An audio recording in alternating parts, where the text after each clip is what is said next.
I'm running away from this pain. I'm trying to find a new way. Hello vegan adventurers, so today we're gonna be hiking in Santuario El Cani near Pucon, Chile. So this is our first day in Pucon and this is gonna be like a little nature reserve. So we took a Uber there because we didn't know how the buses are going yet.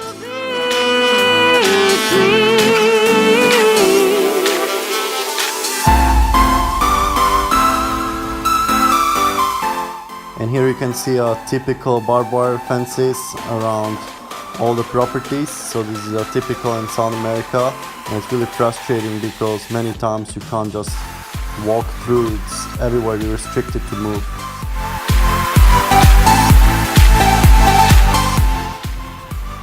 So we just had to pay about €6, more than €6 for a hike. So hopefully it's worth it. So welcome to South America. It's not just Ecuador, the country of barbed wire fences, but it's the whole South America. Even in places like this where there's like just nature, everywhere you look it's a private property. So the people, European, Spanish people who came here just took a barbed wire fence, and who took the most barbed wire fence and put it around got the most property. So there's not much nature left to be explored on your own. Everything is private property. So we just had to pay almost €7 for a fucking hike per person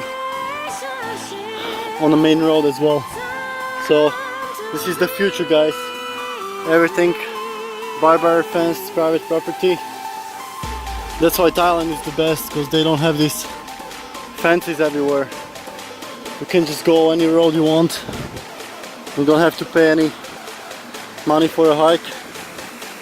But even there it's getting more corporate. So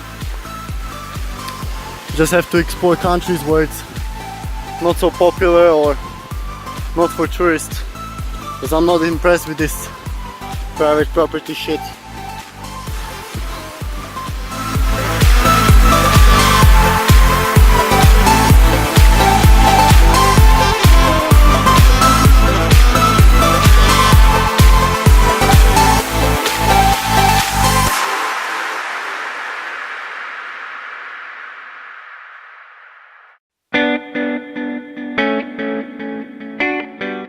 So here is the control for if you paid or not, but there was nobody. So for me it's not that we can't afford a hike to pay €6-7, but it's just about paying for nature is just ridiculous. It should be for free, but Chileans know that that's the only thing they can offer here, and they're trying to get most of it.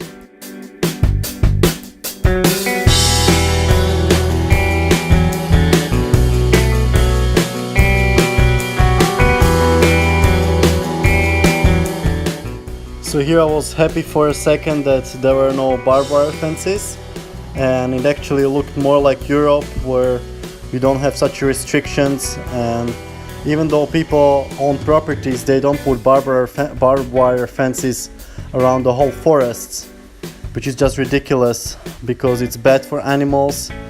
And in a minute we saw another barbed wire fence in the front. And this goes just like for kilometers, these barbed wire fences, especially in Chile and Argentina. It's ridiculous. So I don't know why they have to have it. I think it's the culture that they're afraid that somebody else will take care of the property. So it's kind of this criminal culture that they're stealing from each other, and that's why they have to put these fences on there.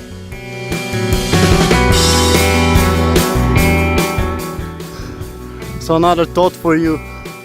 What makes people have a right to a private property? What makes people have a right to put a barbed wire fence in a nature and that you can't enter it?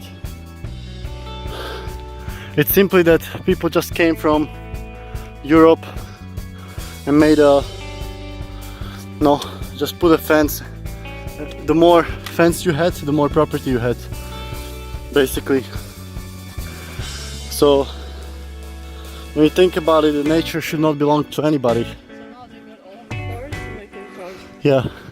So now they put a barbed wire fence all over the forest and you can't get there. And that's the future of the world. People just gonna take more and more land and you have to basically pay anywhere you go. You already have to pay for roads, you know?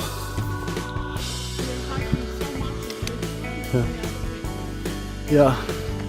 Places like Switzerland, we didn't have to pay anything. Yeah, it was much nicer than this. This is like a local road in Serbia, with where the truck goes for the woods. It's nothing special here, and they're charging so much money. Really bad. Chile is overrated and people know it. Not many people recommend to go here. We just came here to explore South America, to see how it is. And we are sincerely disappointed in the corporate private property culture, you know, the cutthroat world. So Europe much better. Yeah. So we haven't seen one sign if we go in a good way or how much we have left to go. Nothing. So all you pay for is a private road, basically.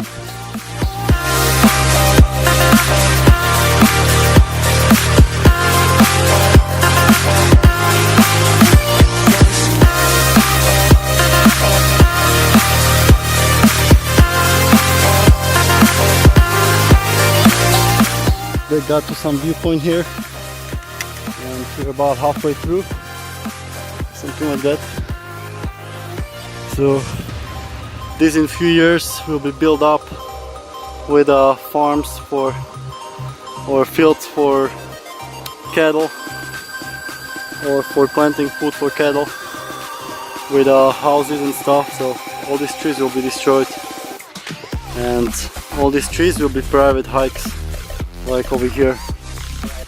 So not a bright future ahead of us. So enjoy the nature while you can, but you have to pay for it as well. So I think we just arrived to the waterfall.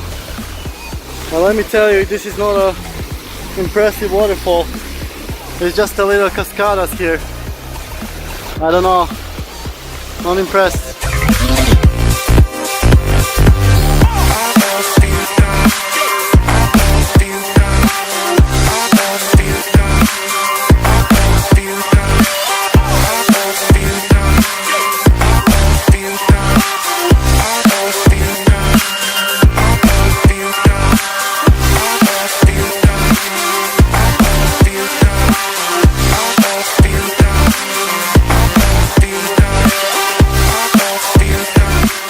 So here we are to some gate, and this is basically what you pay for, is to get through this private property. So somebody just came here, put a barbed wire fence around the whole forest, and now he's asking people to pay him the money if they want to access this hike, which is so greedy. I think it's okay if you put a fence around your garden, but to put a fence around the whole mountain is just ridiculous.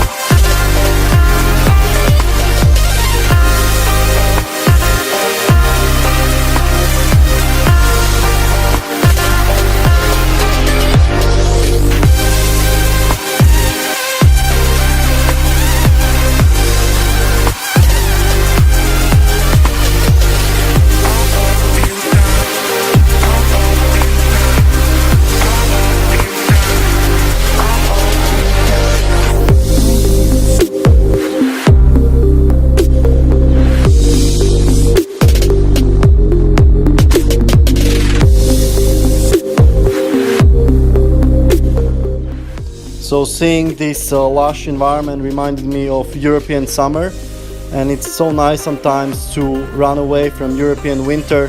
So right now it's January here, and in Europe it's snowing, and the only thing you can do is snowboarding, but I would much rather go hiking in this nice environment.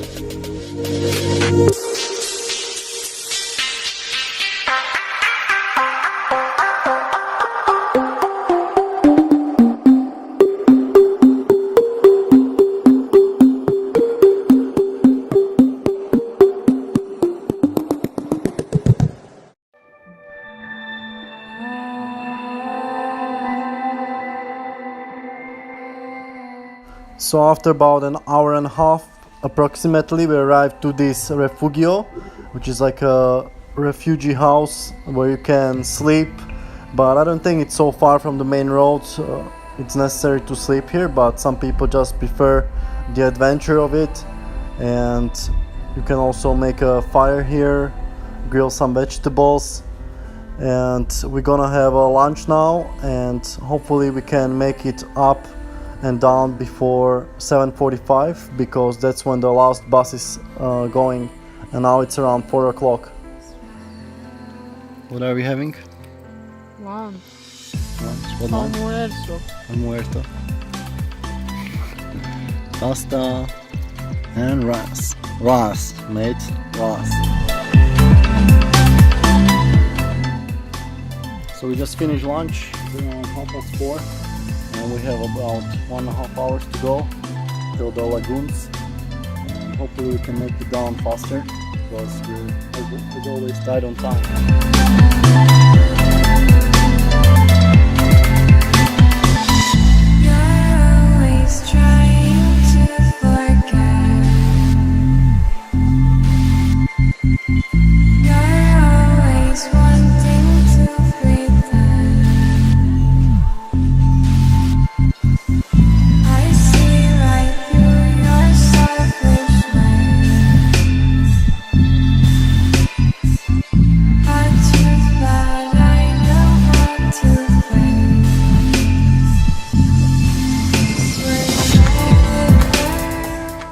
So the more higher we were getting, there are also higher trees. So probably people were cutting trees more down there, and these trees here stayed. And it's also different vegetation that you find in Europe, especially this kind of pine trees. I never seen them anywhere in Europe. So I guess many people come here for that. And that's why they also protect their environment. At the airport you can't bring any food here. Because of this, they don't want to introduce new plants. So it's the same thing like in Galapagos, but here in Chile they're really like coming with the dogs, sniffing your bags, really serious about it. So I think it's kind of hypocrisy that they are like having barbed wire fences and private properties everywhere, but at the same time they're just doing meaningless things like bringing new plants is dangerous, things like that. So first thing they should stop is animal agriculture and this private property barbed wire fence bullshit.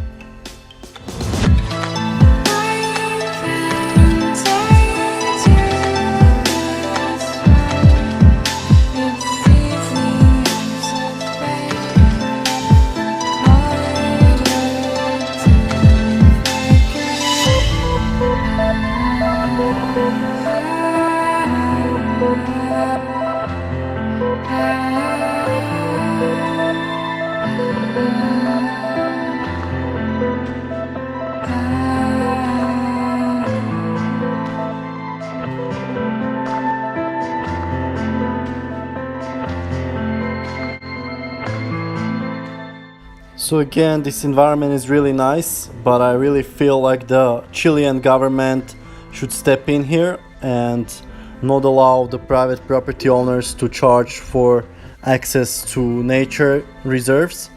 And it kind of makes Chile look really bad if you have to pay here everywhere.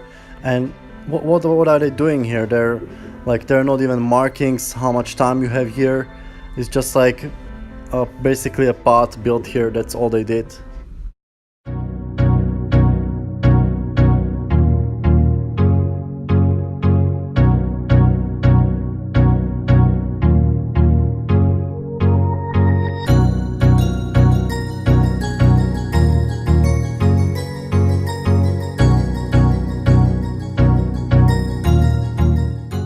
So here we arrived to the first lagoon, and I was imagining it to be different, more kind of like lake, but this was more like a grassy wetland, and I wanted to fill my bottle here, but it's not really good to fill bottle on the areas like this, so I was hoping there's gonna be more river.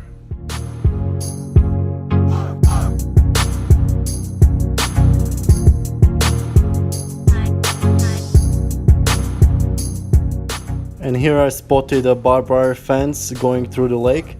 So how retarded you have to be to put a barbed wire fence through the lake to mark your property is just next level retardation.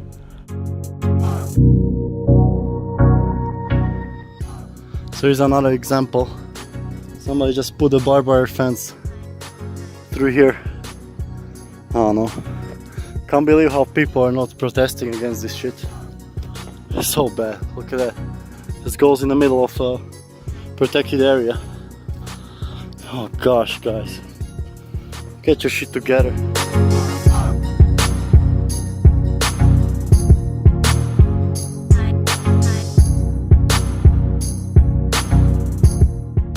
And here you can see these pine trees more closer. So I haven't seen this anywhere in Europe, so I guess they're native to South America. But as I said, the measures they're taking of no like food bringing in on airplane is just ridiculous. And as I said, they should look more about the barbed wire fences and animal agriculture situation before restricting people like that.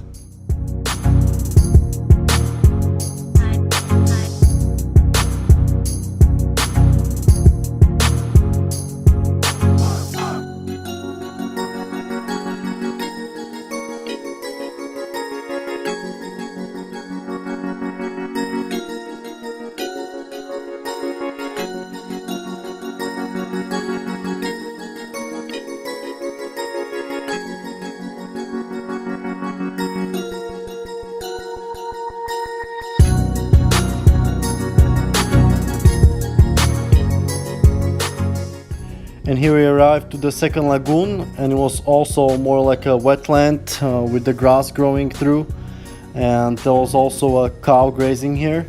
So people say, where all the animals gonna go if everyone is gonna go vegan?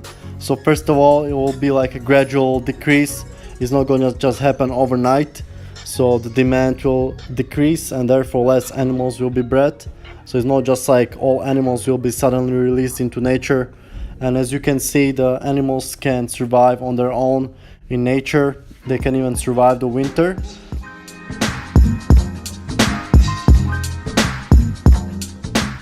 And here we are going around some campsite. So if you have a tent, you can come and camp here. And of course, for some fee, which is quite a lot in Chile. And we're thinking to go up this viewpoint here, but we don't have much time. It's already like 5:30. And we have to be back at the main road by 7:45 to make it for the bus back to Pucon. So that's the last bus. So we decided to go, but really have to go fast.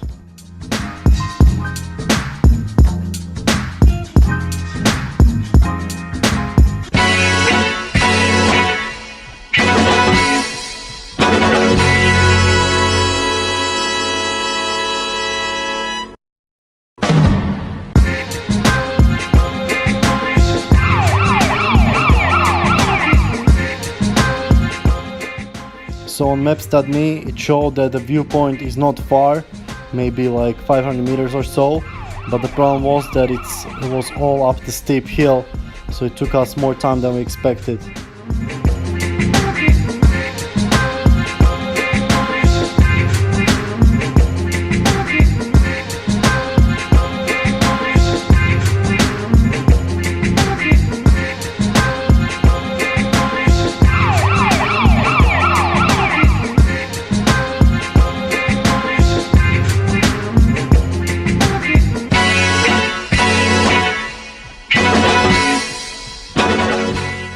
So as we're getting higher, you can already see the view of the lakes and also of the mountains and volcanoes in the distance.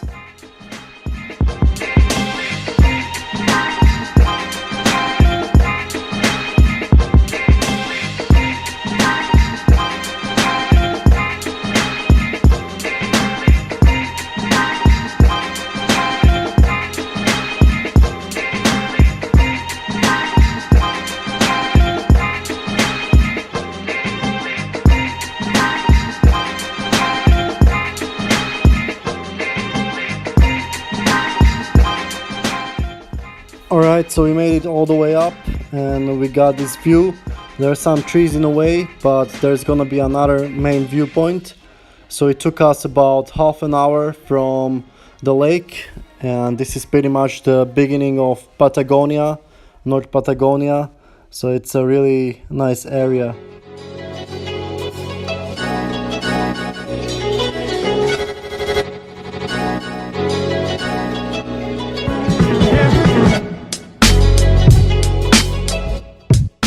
So here we got to the main viewpoint, which was only like 20 meters from where I was recording. And on the right you can see the lake Caburgua, which is also a big lake. And there you can see the lake Villarrica near Pucon. And here you can see all the volcanoes. So this viewpoint is called Viewpoint of 5 Volcanoes. So they're really high, over 2,000 meters, and that's why the snow stays on the top even in the summer. So it can get up to 30 degrees Celsius in Pucon, but it's incredible. And this is a volcano Villarrica, the typical cone shape, and it's 2,800 meters high.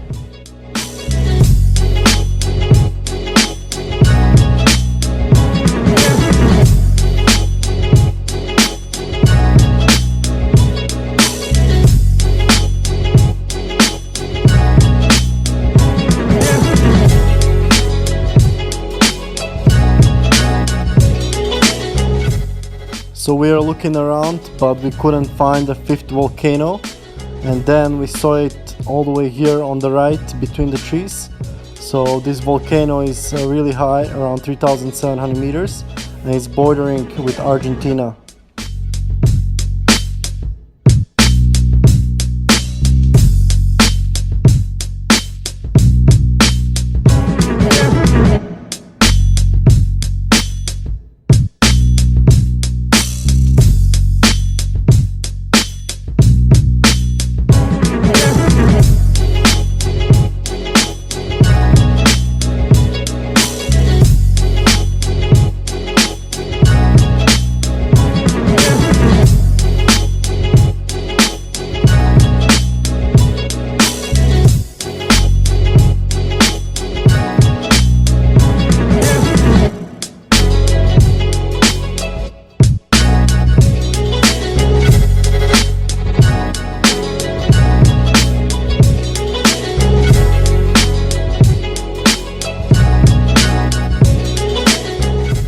Alright, so I think it was around 6 o'clock when we started descending.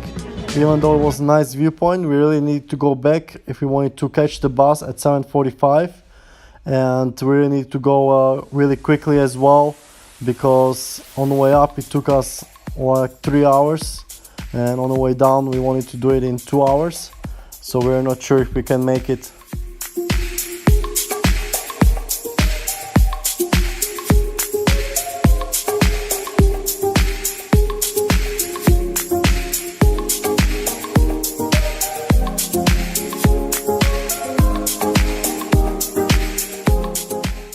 So here we're thinking to go around the lakes. So there's also a road around the lakes, but as I said, we didn't have much time.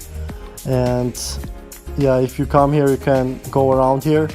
And here you can see the viewpoint where we've been up there.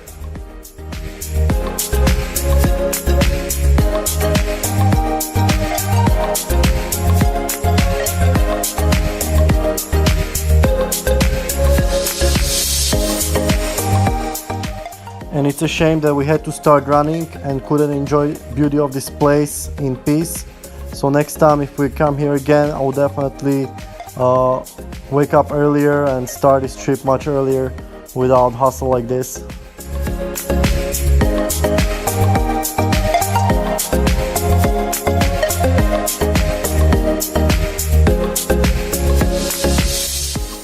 So here we are back at the first lagoon, and that's those viewpoints. We've been up there, and I'll let Sanya go first because she's slower on running downhill and her knee starts hurting really quickly, which was also the case after about 20 minutes. She couldn't run fast anymore and she slowed down and had to walk.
So just advice, if you are not have a running history of running like lots of kilometers throughout your life, it's not a good idea to run down the hill because your knees are not gonna take the impact really good and you're gonna have problems like Sanya. So you should gradually increase your running or not run at all.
Now when you see these animals, you think of dinner or you think of friends and company? Okay, so we are almost down at the main road, but we are not hurrying up anymore because we missed the bus by about half an hour now, since Sanya could not run all the way down, and now we'll have to hitchhike on the way home.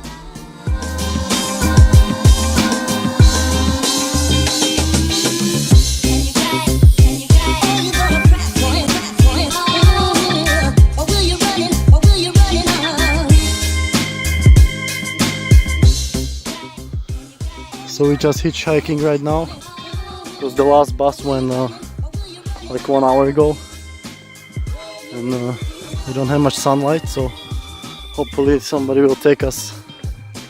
If not, we'll have to call a taxi somehow.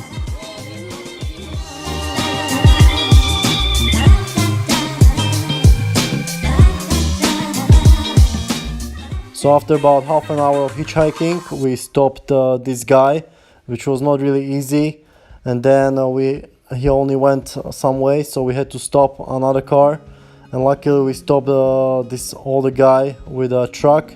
So it's funny how the poorer people will have more morals and understanding and will stop, and the rich guys are more greedy and kind of have less morals.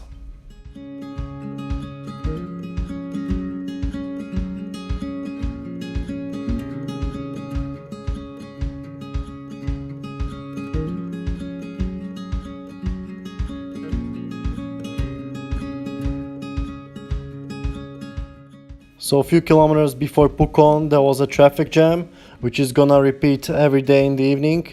And my thoughts on the trip, I would definitely go there earlier and not stress and not put myself in the pressure of hitchhiking, which I really hate to rely on other people. But I would go to see there's more routes. But as I said, the Chile should make it illegal to put barbed wire fences around the whole properties, the whole forests, and it should be for free to enjoy the nature. So I hope you enjoyed this vlog and stay tuned for more adventures from Pucon. And for now, stay healthy and stay adventurous.